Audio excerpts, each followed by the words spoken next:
Telugu Desam party 43వ ఆవిర్భావ దినోత్సవ వేడుకలను శనివారం రాష్ట్ర వ్యాప్తంగా ఘనంగా నిర్వహించేందుకు ఆ పార్టీ నాయకత్వం అన్ని ఏర్పాట్లు చేసింది. ఉదయం 9 గంటలకు టీడీపీ కేంద్ర కార్యాలయంలో అట్టహాసంగా వేడుకలు నిర్వహించనున్నారు. జాతీయ అధ్యక్షుడు చంద్రబాబు పార్టీ జెండాను ఆవిష్కరించి వ్యవస్థాపక అధ్యక్షుడు ఎన్టీఆర్ విగ్రహానికి పుష్పాంజలి ఘటించి ఆవిర్భావ సభను ప్రారంభిస్తారు. ఈ వేడుకల్లో పార్టీ జాతీయ ప్రధాన కార్యదర్శి మంత్రి లోకేష్, రాష్ట్ర అధ్యక్షుడు పల్లా శ్రీనివాస్ యాదవ్, పోలిట్ బ్యూరో సభ్యులు, ప్రజాప్రతినిధులు, సీనియర్ నేతలు పాల్గొంటారు. రాష్ట్ర వ్యాప్తంగా ఆవిర్భావ దినోత్సవాలను నిర్వహించాలని ఎన్టీఆర్ విజయ ప్రస్థానం, సీఎంగా చంద్రబాబు సాధించిన విజయాలకు సంబంధించిన వీడియోలను జిల్లా వ్యాప్తంగా ప్రదర్శించాలని ఆదేశించారు. సుదీర్ఘ కాంగ్రెస్ పాలనకు ప్రత్యామ్నాయంగా తెలుగుదేశం పార్టీ పుట్టింది. రాష్ట్ర విభజన అనంతరం తెలుగు ప్రజలకు ఏకైక ఆశాదీపం తెలుగుదేశం పార్టీ. పార్టీ ఆవిర్భావం తర్వాత 10 సార్లు ఎన్నికలు జరగగా 6 సార్లు అధికారంలో, 4 సార్లు ప్రతిపక్షంలో తెలుగుదేశం పార్టీ ఉంది.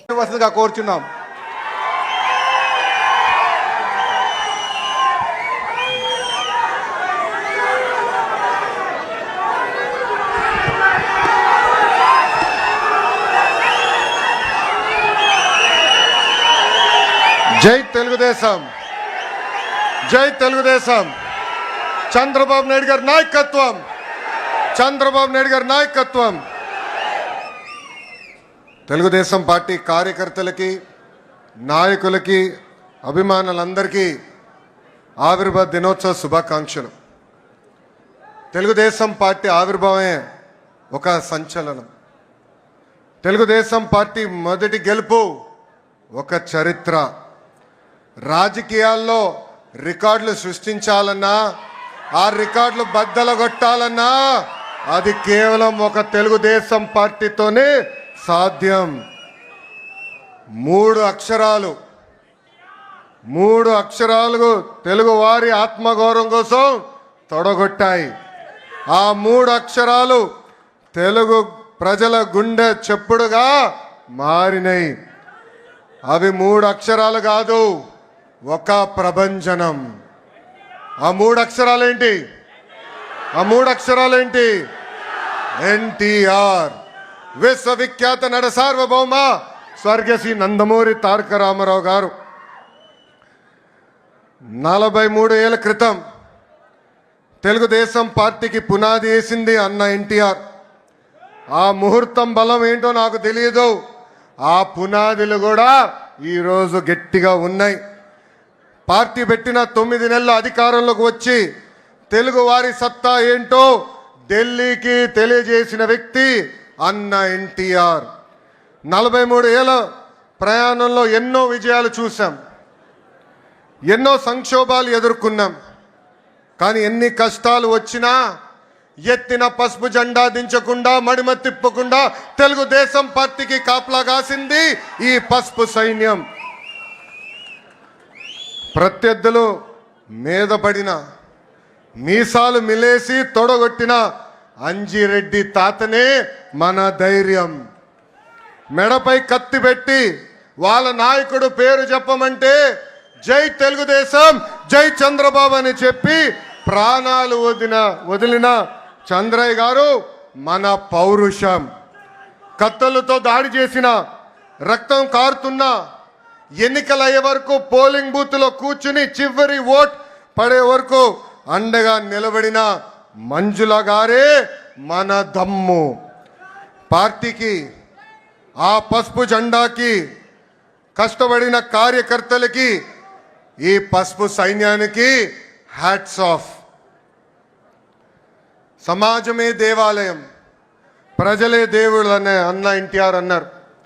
ఆవిర్భావం నుంచి ఇప్పటి వరకు మన అదే స్ఫూర్తితో కలిసికట్టుగా పనిచేస్తున్నాం. దేశానికే సంక్షేమం పరిచయం చేసింది అన్న ఎన్టీఆర్. దేశానికి అభివృద్ధి ఏంటో చేసి చూపించింది మన చంద్రన్న. తెలుగువారి ఆత్మగౌరవం ఢిల్లీకి తెలిసేలాగా చేసింది అన్న ఎన్టీఆర్ అయితే, తెలుగువాడి ప్రపంచాన్ని పట్టంలో పెట్టింది, నిలబెట్టింది మన నాయకుడు చంద్రన్న.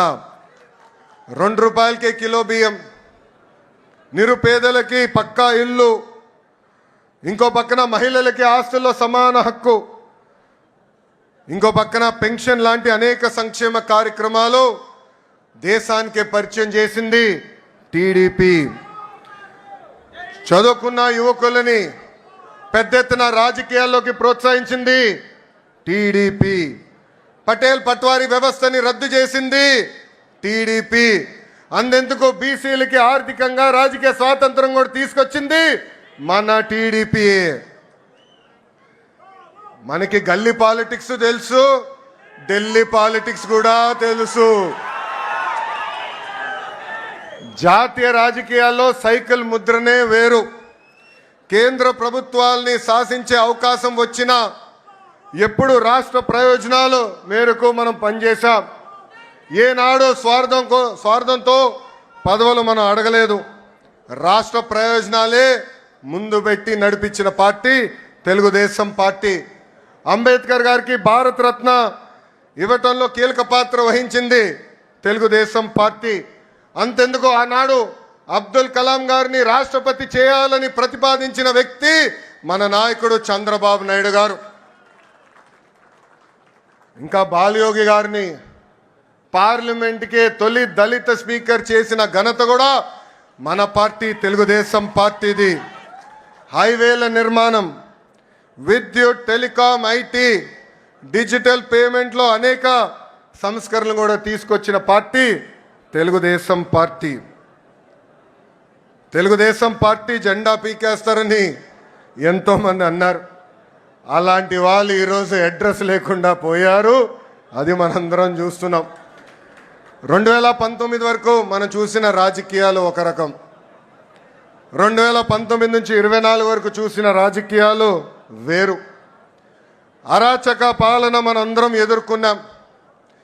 మన దైవాలయంగా భావించే తెలుగుదేశం పార్టీ కార్యాలయంపై దాడి చేస్తే మీసాలు మిలేసి రండి మేము ఇక్కడే నిలబడతామని చెప్పి